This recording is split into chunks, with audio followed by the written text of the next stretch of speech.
Saudara yang kasih dalam Tuhan, sekali lagi kita akan ambil kesempatan ini untuk belajar firman Tuhan bersama-sama. Mari kita mulai dengan doa.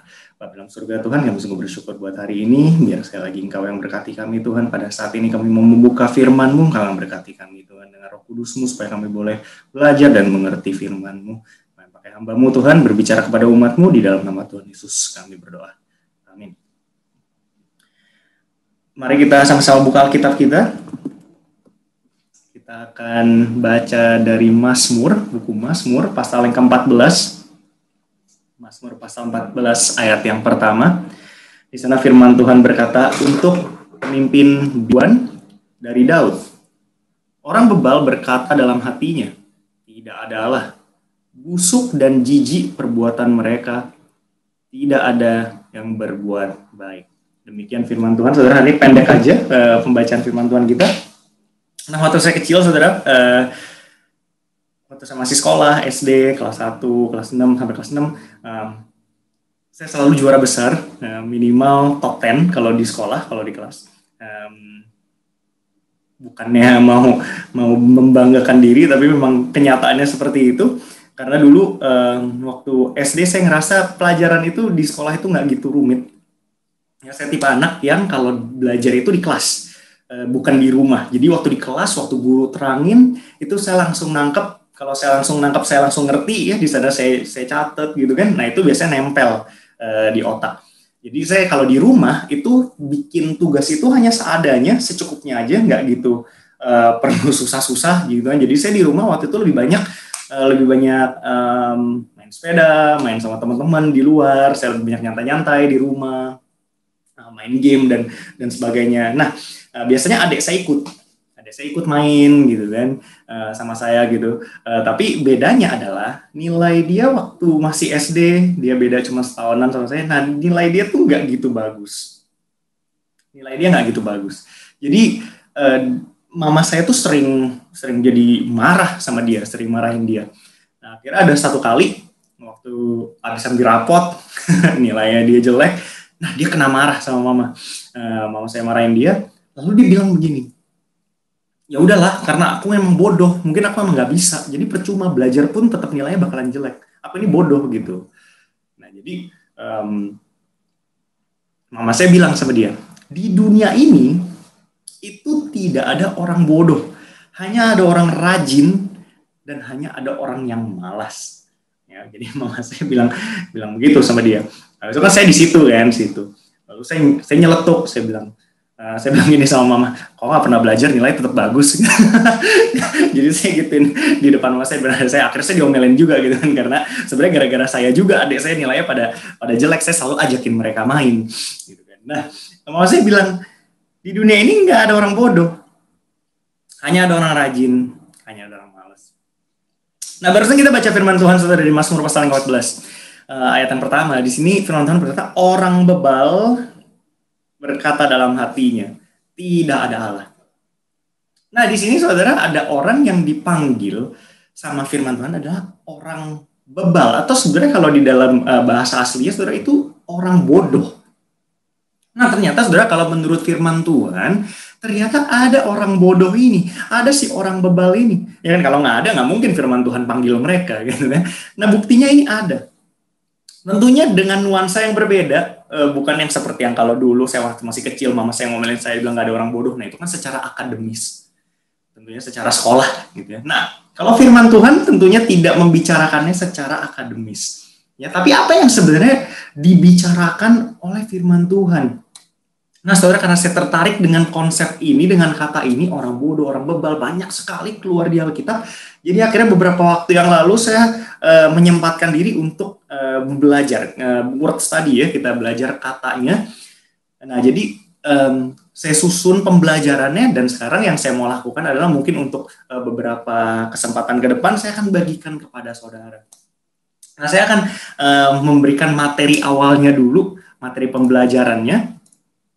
Jadi di Alkitab itu saya cari katanya dalam bahasa Ibraninya, yaitu adalah nabal, yang artinya orang bodoh atau kebodohan. Nah, itu bahasa dari perjanjian lamanya, bahasa Ibrania. atau datang dari perjanjian baru dari bahasa Yunani, yaitu adalah aphronos atau asophos, yang artinya juga orang bodoh atau orang tidak berhikmat, orang kurang berhikmat.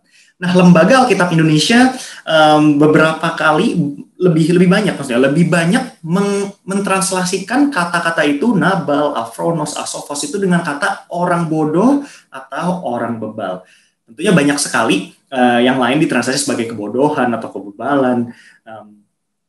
Tapi kita akan fokus dengan yang ditranslasi oleh Lembaga Alkitab Indonesia sebagai orang bebal dan orang bodoh. Nah, kenapa? Supaya dari pembelajaran ini mungkin kita akan bisa melihat apa sih ciri-ciri orang yang dipanggil firman Tuhan, orang yang dipanggil Tuhan itu adalah orang bodoh, orang yang Tuhan anggap bebal.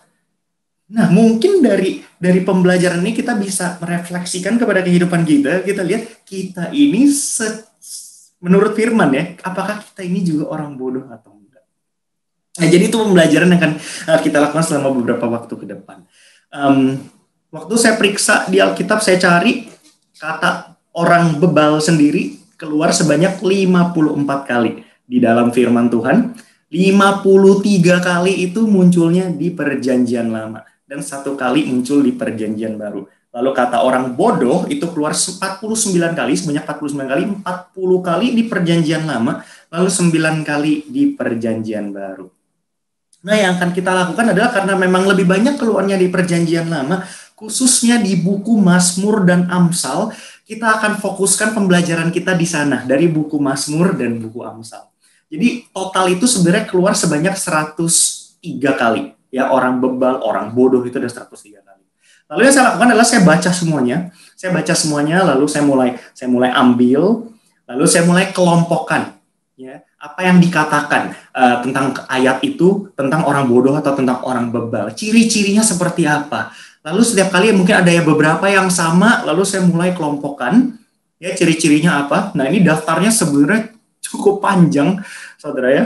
Ciri-ciri dari orang bebal atau orang bodoh itu adalah tidak ikut perintah Tuhan, tidak taat, tidak mengerti rancangan Tuhan, tidak menganggap Tuhan, menghina hikmat, menghina didikan, mulutnya nggak dijaga, nggak merasa berdosa. Nah, ini sebenarnya banyak, nanti saya akan bagikan, kita akan pelajari itu satu persatu.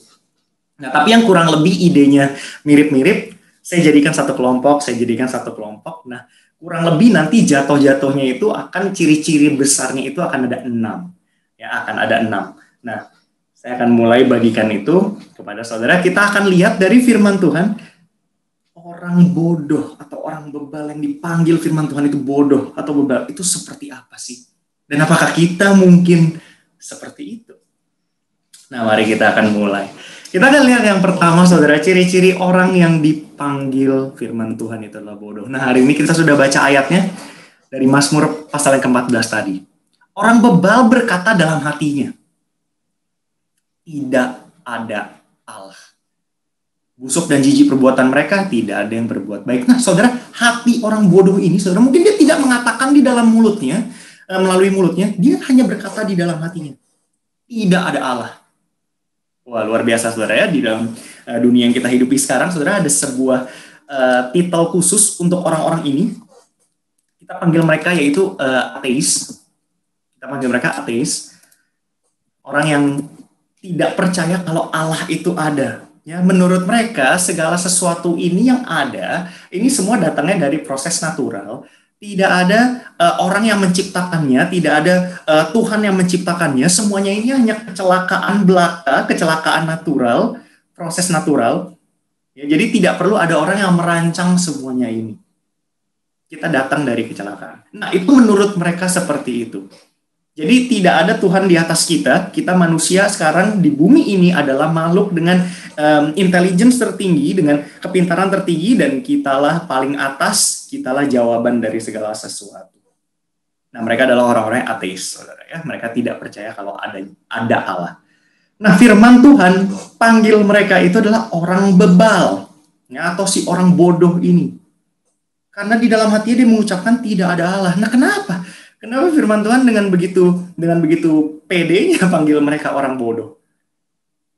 Karena kalau misalnya saudara kita lihat aja nih ya, segala alam semesta yang ada. Nggak usah jauh-jauh, saudara. Kita sekarang di rumah ya. Saudara mungkin di kamar. Coba sekarang saudara lihat sekeliling saudara di kamar.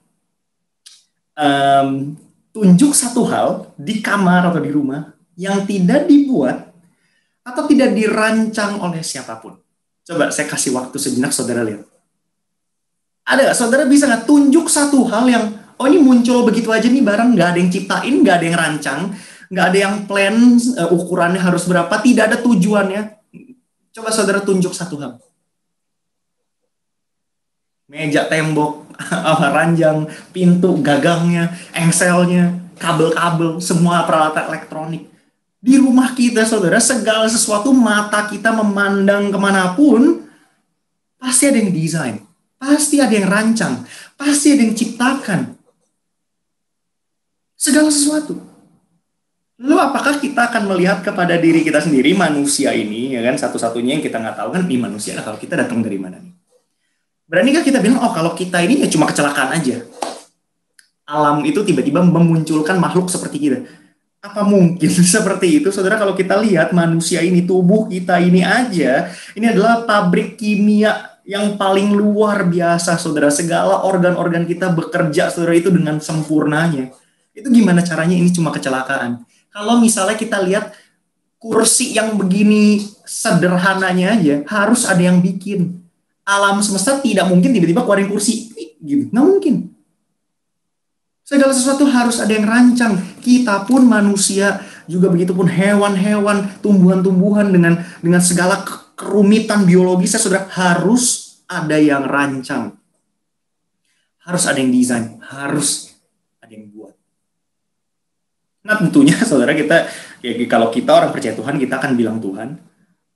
Ya kan, kalau misalnya ada orang yang nggak mengenal Tuhan dari Alkitab, ya mungkin mereka percaya sama Tuhan yang lain. Ya seenggaknya mereka percaya sama Tuhan lah, ada yang bikin. Tapi si bodoh ini, yang Alkitab bilang orang bodoh ini, dia bilang nggak ada. Tuhannya aja kagak ada. Nggak ada yang ciptain. Dialah otoritas yang paling tinggi. Alkitab panggil dia orang bodoh.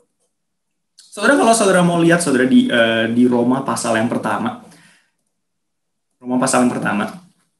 Kalau kita baca di ayat yang ke-18, di sana firman Tuhan berkata begini. Sebab murka Allah nyata dari sorga atas segala kefasikan dan kelaliman manusia yang menindas kebenaran dengan kelaliman. Di sini firman Tuhan berkata kalau Tuhan itu punya sebuah murka dari sorga kepada manusia, karena manusia itu fasik, manusia itu lalim, nggak benar, ya nggak ada moralnya, nggak ada kebaikannya sama sekali. Nah, kenapa? Apa yang membuat amarah ini muncul? Itu di ayat 19. Karena apa yang dapat mereka ketahui tentang Allah nyata bagi mereka. Nah, di sini saudara, firman Tuhan membuat sebuah klaim kalau apa yang kita dapat ketahui tentang Tuhan itu nyata bagi kita.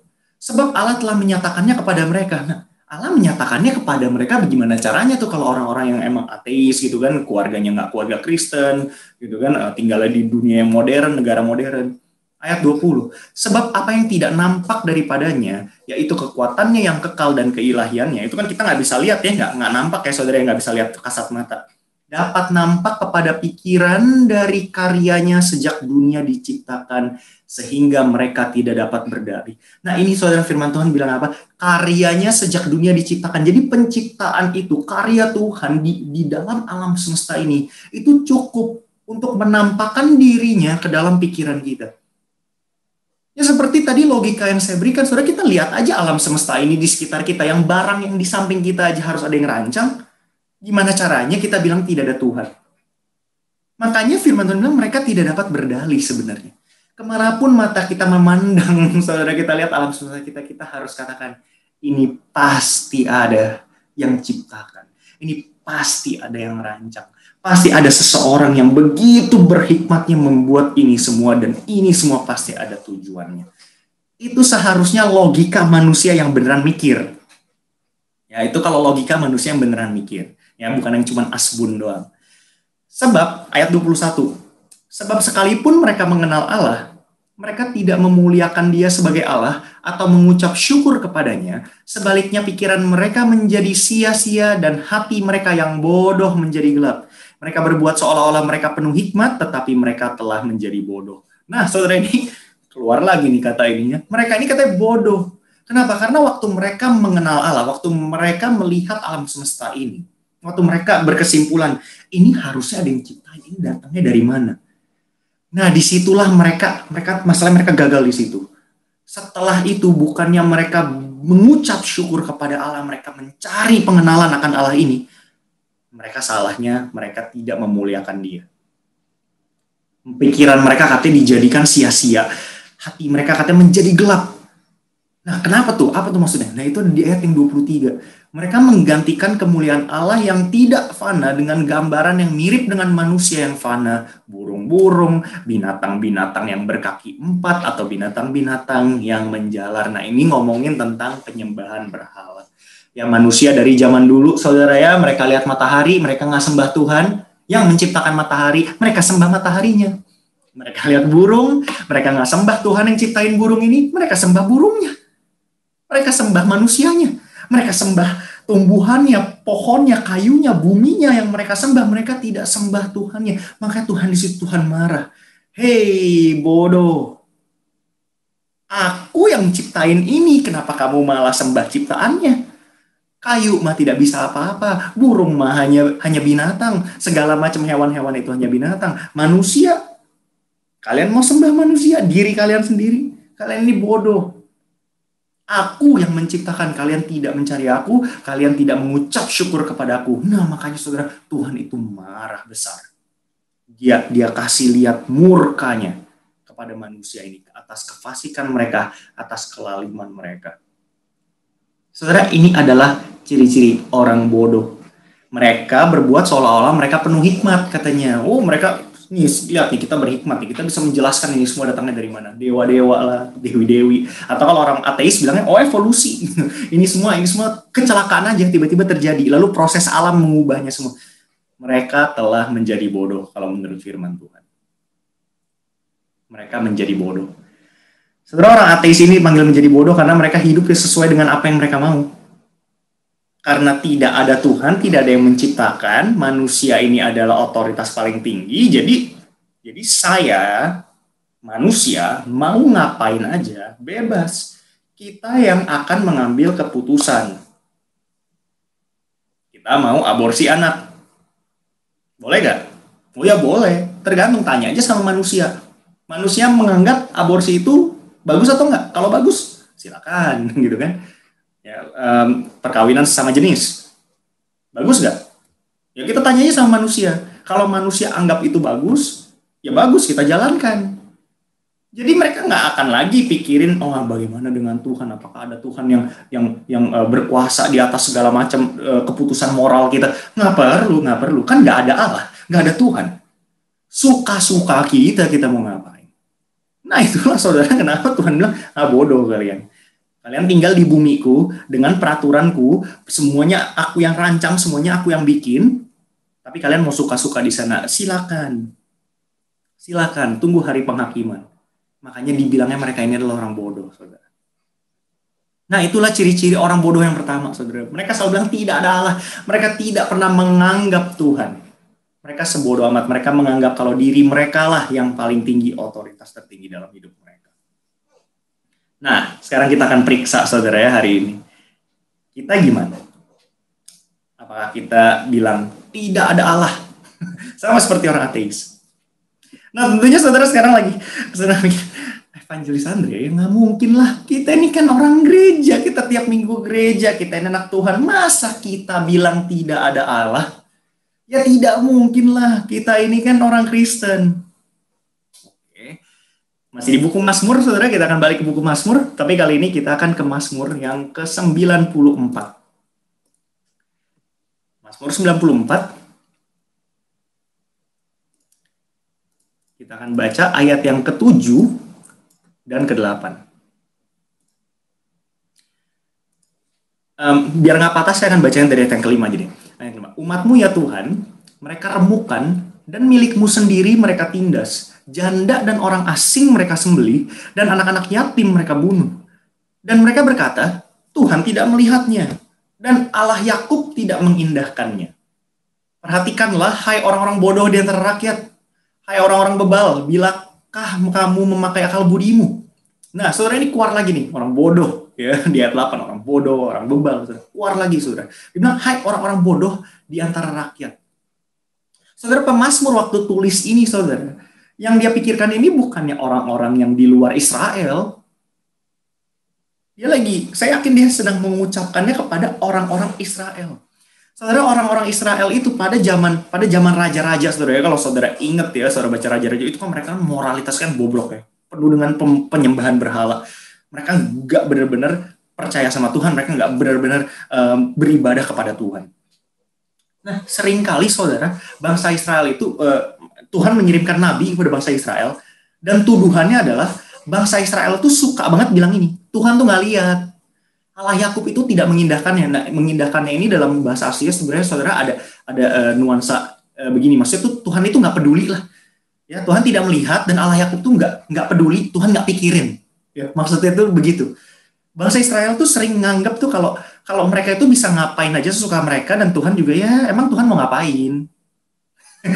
Lebih ke artiannya seperti itu. Kayak contohnya di Hezkiel 9 ayat 9. Di situ ini firman Tuhan berkata, jawabnya kepadaku, kesalahan kaum Israel dan Yehuda sangat banyak, sehingga tanah ini penuh hutang darah dan kota ini penuh ketidakadilan. Sebab mereka berkata, Tuhan sudah meninggalkan tanah ini dan Tuhan tidak melihatnya. Tuh, jadi bangsa Israel tuh sering banget bilang kalau Tuhan itu nggak lihat, Tuhan itu nggak peduli kita itu mau ngapain. Saudara, bangsa Israel, saudara, ini adalah bangsa yang ini umat Allah.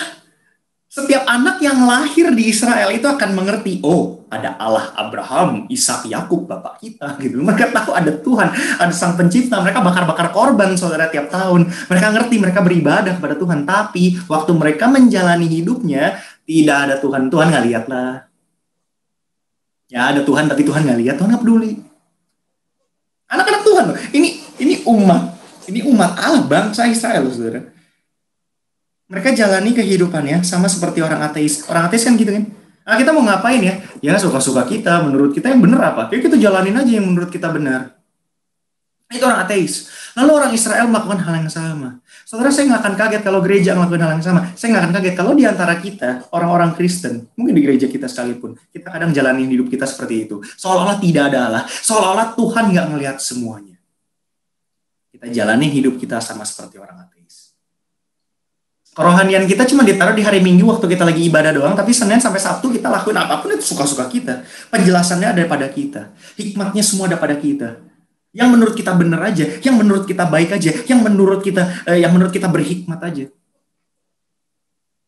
Nah, saya takutnya kita seperti itu. Saya akan ajak saudara, sekarang kita akan loncat lagi ke satu bagian firman Tuhan lagi ya. Kita akan lihat firman Tuhan agak banyak hari ini mungkin. Amsal kali ini, bukan di Mazmur lagi ya, di Amsal. Amsal pasal yang ketiga. Kita akan lihat Amsal pasal yang ketiga.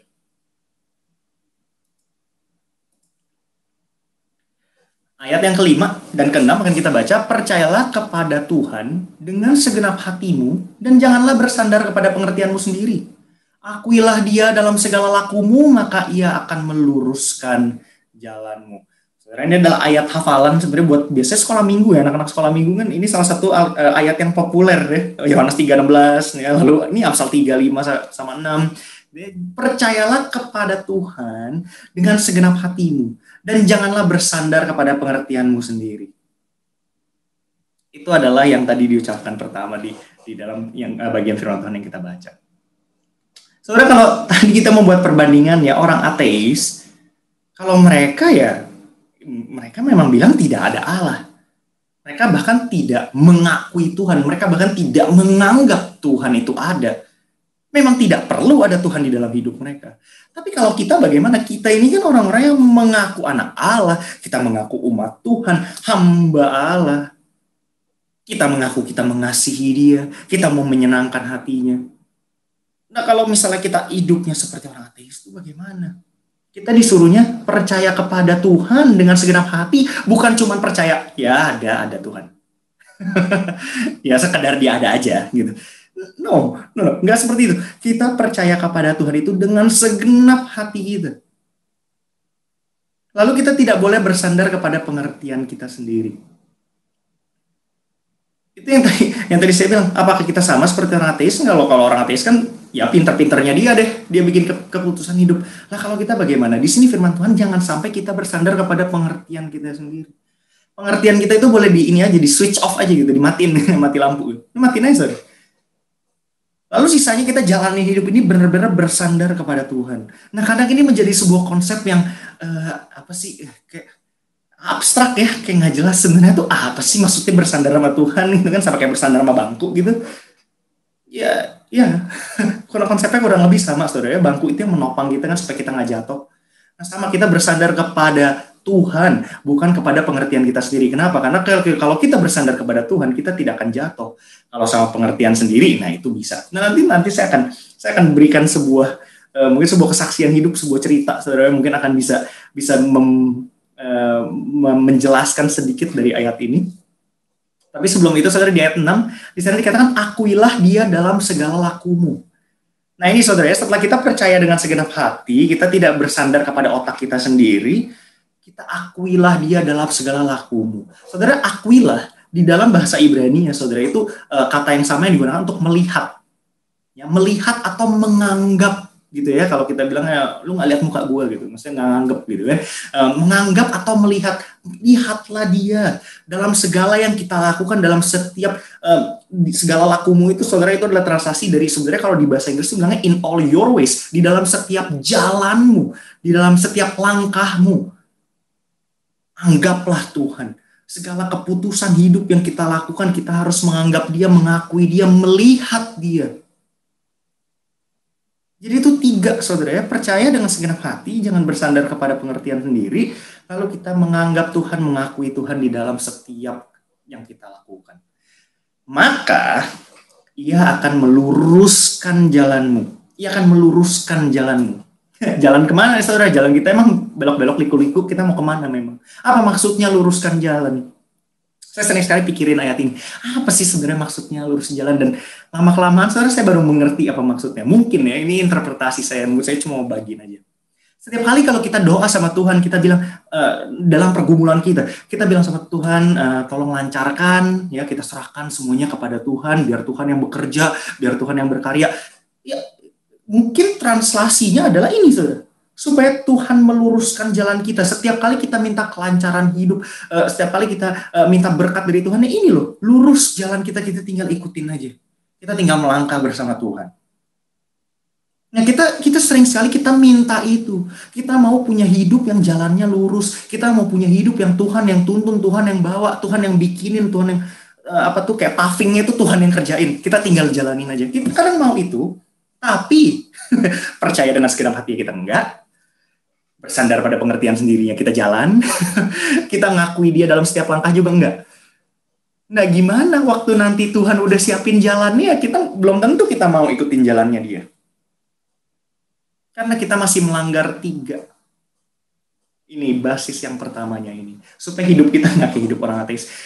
Sebenarnya saya mau sharing aja, mungkin saya pernah deh kayaknya ceritain ini sedikit beberapa waktu yang lalu. Waktu itu 2019, saudara, waktu sebelum saya mau pulang ke Indonesia, itu menjadi salah satu pergumulan yang sangat besar ya, karena setelah saya sekian lama hidup di sana, saya punya gereja juga di sana yang saya udah bertahun-tahun pelayanan di situ, bangun dari awal juga komisi anaknya gitu kan. Lalu muncullah ini, ada sebuah pergumulan, entah saya harus kembali ke tanah air atau enggak. Nah itu menjadi keputusan yang sangat besar, saudara. Kalau apapun yang saya putuskan waktu itu nggak bisa dalam waktu dekat saya ganti aja gitu, nggak bisa ya. Jadi itu pulang enggak gitu kan. Itu menjadi sebuah perjalanan iman yang luar biasa buat saya, buat istri saya juga, saudara. Nah akhirnya singkat cerita, keputusannya setelah banyak doa, bernangis-nangis ya, dengan teman-teman juga ya, konseling sana sini dengan pendeta saya, akhirnya kita putuskan untuk pulang. Nah singkat cerita, saudara, waktu pulang itu 3 minggu, sekitar 3 mingguan lah, 3 mingguan sebelum take off nih pulang, itu saya masih nggak tahu saya mau tinggal di mana. Di Indonesia itu masih belum ada tempat, karena saya sama istri aja kadang masih kayak gimana nih, kita mau di Jakarta atau mau di Semarang nih, deket sama papa mamanya istri saya kan juga lebih berumur daripada papa mama saya kan, jadi gimana nih Jakarta atau Semarang. Nah kalau di Semarang kita mau ngapain, kerjaannya gimana gitu kan, apa itu kan harus kita pikirin. Jadi itu pusing banget, saudara. 3 minggu sebelum take off itu kita masih belum punya tempat tinggal di mana gitu kan. Nah itu kan lumayan stres kan, udah susah juga gitu kan, kita di sana gimana ngurusinnya, di sini juga kenal siapa juga nggak gitu kan, yang bisa kita repotin untuk cariin rumah gitu kan, untuk sewa lah atau apalah, susah lah pokoknya. Nah, saya minta doain, saya minta gereja gitu kan, ya nih kita tinggal satu hal doang yang masih nyangkut, masih belum ada tempat tinggal, apa segala macam. Kadang pendeta saya suka bercandain gitu kan, anak manusianya nggak punya tempat buat taruh kepalanya gitu kan. Saya bilang ya gimana, apa artinya kita semua jadi homeless aja gitu kan. Dia bilang ya dia bantuin doa. Singkat cerita, papa saya telepon sebelum saya pulang. Nah ini kayak berapa lama kemudian ya, sekitar kayak 2 minggu lah sebelum saya pulang, 2 minggu. Nah, papa saya telepon, nanya-nanya gimana proses pulang apa segala macam, bla bla bla bla bla. Terus dia tanya tinggalnya di mana gitu kan. Sebelum ini belum ada nih. Dia bilang, wah ya udahlah kalau gitu balik aja ke rumah yang lama gitu kan. Jadi papa saya tinggal nawarin tinggal di rumah saya yang waktu kita kecil kita tinggal di sana. Gitu kan, dia bilang ya lah tinggal situ aja lah, kosong nggak ada yang ngurusin juga, nanti semuanya pada rusak atau apa, yang mendingan kau tinggal di situ aja katanya, biar bisa bantuin rawat gitu kan. Terus abis itu saya pikir-pikir, oh ya udahlah boleh juga gitu kan, instan gitu kan, enak gitu kan, ternyata disediain gitu kan. Dan di situ saya kira wah inilah jawaban doa gitu. Terus di gereja gitu kan, saya sharing sama teman-teman semua, saya bilang sama pendeta saya, wah puji Tuhan akhirnya Tuhan sediakan gitu kan tempat tinggal. Yang saya lost itu adalah begini, saya minta Tuhan doa ya untuk Tuhan lancarin semua prosesnya, nanti tempat tinggal apa semua percaya sama Tuhan. Waktu tawaran ini datang, saya nggak doain tawaran ini, saya nggak doain, langsung saya asumsi, oh ini adalah jawaban doanya, ini dari Tuhan, ini bagus buat saya. Nah kalau boleh jujur saudara, karena ini sekarang sudah lewat waktu ini, kalau boleh jujur waktu itu yang paling menenangkan saya adalah begini. Secara financial itu bakalan hemat banget saudara, kalau misalnya saya nggak perlu sewa rumah, kontrak rumah gitu kan, cari rumah gitu kan. Kita kan tabungan kan ya, kerja sambil kuliah gitu kan, terus kita juga udah menikah gitu kan, nggak mungkin tinggal sama orang tua lagi. Menurut saya wah ini enak lah gitu ya, bisa meringankan beban saya sedikit. Jadi ada satu hal yang saya nggak usah pikirin, saya bisa hemat gitu. Saya pikirnya begitu ya, menurut perhitungan matematika saya bisa hemat. Makanya saya ambil, saya senang, saya bersyukur saudara, di mimbar saya bilang puji Tuhan gini kuno. Nah akhirnya pulang ya, masuk ke dalam itu rumah, masuk ke dalam itu apartemen. Nah itu dari awal saudara mulailah sebuah apa ya, kayak dibukakan, mulai bukan wah itu masalah bertubi-tubi itu karena mau tinggal di situ. Ya saya nggak bisa ceritain detail ya, ini bakalan lama banget gitu kan. Tapi itu benar-benar masalah demi masalah saudara, yang tadinya saya pikir saya mau hemat di situ saudara, wah itu tabungan kita tuh malah habis banyak itu gara-gara kita masuk ke dalam rumah itu, gara-gara sejak itu papa saya kasih kunci gitu loh, wah itu habis di situ. Itu saya nggak kepikiran di situ. Wah itu stres saudara, waktu tinggal di situ itu stres karena benar-benar banyak banget masalah itu, dari yang tiba-tiba nanti mesin cucinya selangnya bisa copot lah, bisa bocor lah, itu sampai banjirin. Itu kan apartemen kan saudara, jadi itu yang orang bawah itu sampai mati lampu, wallpaper dia sampai hancur berantakan, saya harus ganti rugi apa segala. Wah itu benar-benar itu beban pikiran yang begitu luar biasanya. Nah akhirnya saya lupa waktu itu, entah saya lagi dengar khotbah atau saya lagi baca, lagi belajar firman Tuhan, kayak gitu, jadi inget gitu, kamu nggak doain ini. Itu jadi kayak tiba-tiba ke otak gitu, gitu kan, oh, ini adalah pilihan hidup saudara. Waktu saya mau pulang ya, itu dari itu semua aspek itu didoain gitu kan, saya gumulin berbulan-bulan dipikirin saudara. Itu udah pulangnya Juni, saya udah ributnya itu dari Agustus lalunya gitu kan, udah ngobrol-ngobrol sama pendeta saya berminggu-minggu gitu kan, ini saya harus gimana itu saya pikirin, kecuali keputusan yang waktu itu papa saya tawarin rumah, ya udah saya langsung masuk aja. Itu nggak pakai doa, nggak pakai pikir-pikir. Di hari itu dia telepon, dia tawarin, di hari itu juga saya langsung bilang yes, oke. Dan di situ saya baru ini bukan dari Tuhan. Ini karena saya bersandar sama perhitungan saya sendiri aja. Saya nggak percaya benar-benar sama Tuhan dengan segenap hati aja. Karena sayanya juga mungkin cukup takut gitu kan, udah 2 minggu gitu kan, nggak punya tempat tinggal kan, ngeri gitu kan. Saya nggak percaya sama Tuhan dengan segenap hati, udah itu aja. Makanya malu banget saudara kalau sekarang saya ingat, aduh dulu kayak Bilang ini dari Tuhan lah, puji-puji Tuhan depan gereja, depan mimbar gitu, itu kan sebenarnya memalukan sekali buat saya saudara ya. Tapi ya inilah pembelajaran hidup. Inilah episode cerita saya di tahun itu bersama dengan Tuhan. Tuhan itu kasih lihat saya ini kalau jalan tidak pakai iman itu seperti ini. Makanya hidup nggak tentram saudara. Waktu saya tinggal di situ itu nggak ada damai, sukacita, nggak ada kesejahteraan sama sekali. Waktu saya tinggal di sana. Saya sering banget cerita ini. Biasanya saya cerita ini ke Evangelist William gitu kan. Nah akhirnya saya memutuskan untuk pindah. Dari tempat itu akhirnya memutuskan untuk pindah saudara. Dan singkat cerita saudara, itu dari proses mau pindahnya aja, cari tempatnya, apa segala macam. Yang tempat saya sekarang sewa ini aja saudara. Wah itu ada sebuah kejadian yang menurut saya itu, nah itu baru puji Tuhan, itu baru luar biasa. Mungkin saya nggak bisa cerita terlalu detail lagi gimana saudara. Tapi di situ Tuhan memperlihatkan saya, ini loh. Kalau kamu pakai percaya, kalau kamu dengan segenap hati kamu beriman, aku yang akan kerjakan. Nah di situ saya lihat saudara ya, hidup kita ini ternyata itu hanyalah serangkaian titik-titik ya, kejadian-kejadian di mana Tuhan itu mau memperlihatkan kebaikan Dia dalam hidup kita. Saya percaya itu. Di dalam setiap hidup kita ini hanyalah serangkaian di mana Tuhan mau memperlihatkan kebaikan Dia dalam hidup kita. Selama kita mau percaya dan bersandar sama Dia. Itu saya makanya dari kejadian itu saudara, saya belajar satu hal. Kalau kita percaya sama Tuhan itu beneran segenap hati saudara. Dan jangan pakai matematik sendiri, jangan pakai pengertian perhitungan sendiri lah. Itu kita selalu mikirnya kita tuh jago. Enggak, kita itu enggak ngerti apa yang akan terjadi di masa depan. Semua perhitungan kita itu tuh enggak bisa akurat. Makanya kita harus bersandar sama Tuhan karena Dia yang tahu hari esok. Karena Dia yang pegang hari esok, kita harusnya percaya sama Dia. Dan di dalam setiap keputusan, itu kita harus lihat Dia, anggap Dia, kita tengok Dia dulu. Sebelum kita bilang iya, tidak, apapun yang kita mau lakukan, kita lihat Dia dulu. Gimana Tuhan? Oke, udah cukup gitu aja. Ingat, jangan sampai kayak saya. Di dalam satu keputusan itu, saya ada satu yang lupa gitu. Cuma itu doang satu saya lupa. Saya nggak lirik Dia, nggak lihat Dia, nggak anggap Dia. Salah keputusan, lost di situ. Ya makanya jalannya nggak lurus tuh kan, gara-gara mau tinggal di situ kan, itu jalannya nggak lurus di sana. Dan akhirnya sekarang ya dengan saya akhirnya dapet gitu kan rumah sendiri, sewa rumah sendiri gitu kan, dengan jauh lebih hemat daripada pilihan saya yang sebelumnya. Nah disinilah Tuhan kasih lihat nih loh, ya, yang kamu takutin pun kamu nggak perlu takutin.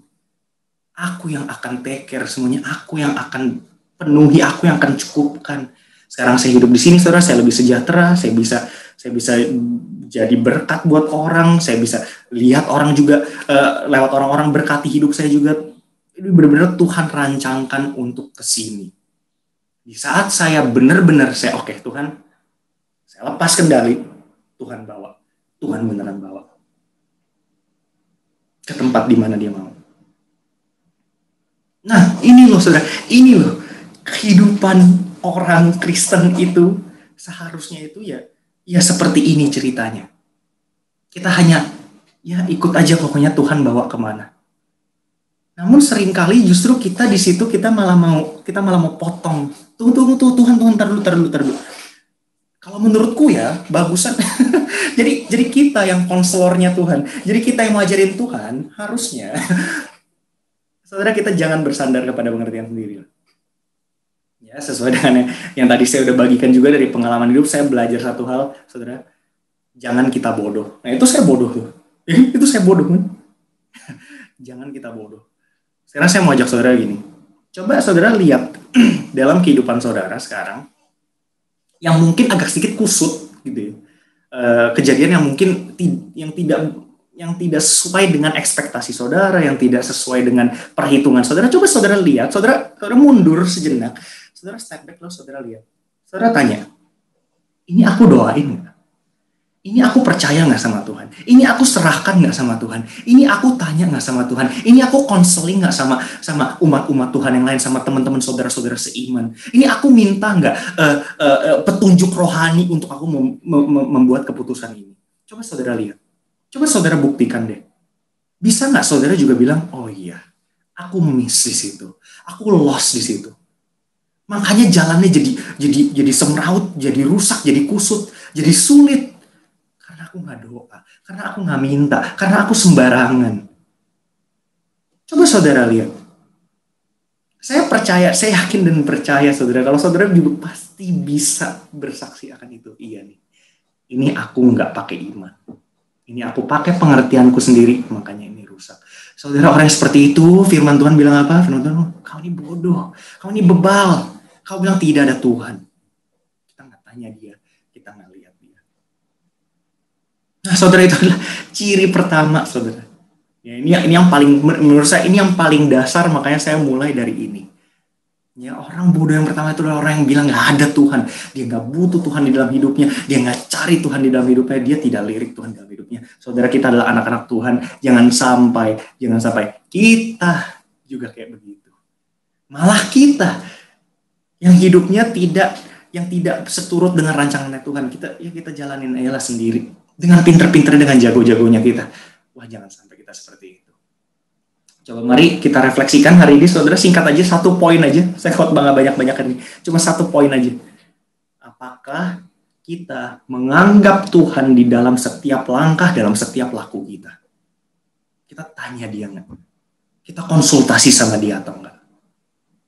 Nah itu aja poin yang pertama, supaya kita nggak jadi bodoh. Nah untuk seterusnya, saudara, ini kan masih banyak sesuai dengan saya bilang tadi. Nanti di kesempatan lain, kita akan lanjut ya. Jadi kita akan lihat seri ini tentang si bebal dan si bodoh ini menurut firman Tuhan. Semoga saudara hari ini bisa menjadi, firman ini bisa menjadi berkat buat saudara. Lalu saudara juga mungkin bisa bagikan ini kepada orang lain juga. Mari sama-sama kita tutup, kita akan masuk dalam doa. Bapa dalam surga Tuhan, sungguh kami bersyukur sekali lagi untuk firman-Mu Bapa, yang selalu bisa kami baca, selalu bisa kami pelajari Tuhan. Firman-Mu melalui mana Engkau mau berbicara dan bersekutu bersama kami. Sungguh bersyukur Tuhan. Dan sekiranya Tuhan pada hari ini kalau kami belajar Tuhan tentang si bodoh, tentang si bebal, orang yang Engkau anggap bodoh ini Tuhan, kami mau belajar dari firman-Mu ini supaya kami jangan menjadi anak-anak yang bodoh ini. Tapi biarlah melalui firman-Mu, melalui perubahan hati hari ini kami boleh sekali lagi diingatkan untuk percaya kepada Tuhan. Nggak cuma setengah, nggak cuma 3/4 kami percaya, full, sepenuh hati, segenap hati kami mau percaya kepada Tuhan. Dan Tuhan ingatkan kami kalau pikiran kami ini pendek, kami ini manusia, penuh dengan celah, penuh dengan ketidaksempurnaan, kami tidak sebijaksana Engkau. Ingatkan kami Tuhan, jangan sampai kami bersandar kepada pemikiran kami sendiri, tapi biarlah kami boleh melihat Engkau, menganggap Engkau di dalam setiap langkah, di dalam setiap jalan, di dalam setiap keputusan, perlakuan yang kami lakukan, kami boleh lihat kepada Engkau. Kami mau percaya Tuhan, kami mau percaya kepadamu, kami mau Engkau yang tuntun Tuhan langkah kami, berikan kami hati yang selalu sensitif, mau belajar dari Engkau. Terima kasih Bapa, terpujilah nama-Mu. Kami sekali lagi serahkan Tuhan gereja ini, jemaat kami ini ke dalam tangan-Mu Tuhan. Kami minta Bapa, kalau bisa Tuhan dalam proses waktu ini kami akan boleh lagi beribadah bersama-sama, kembali lagi ibadah secara offline. Di dalam nama Tuhan Yesus kami berdoa. Amin. Selamat hari Minggu saudara, sekali lagi.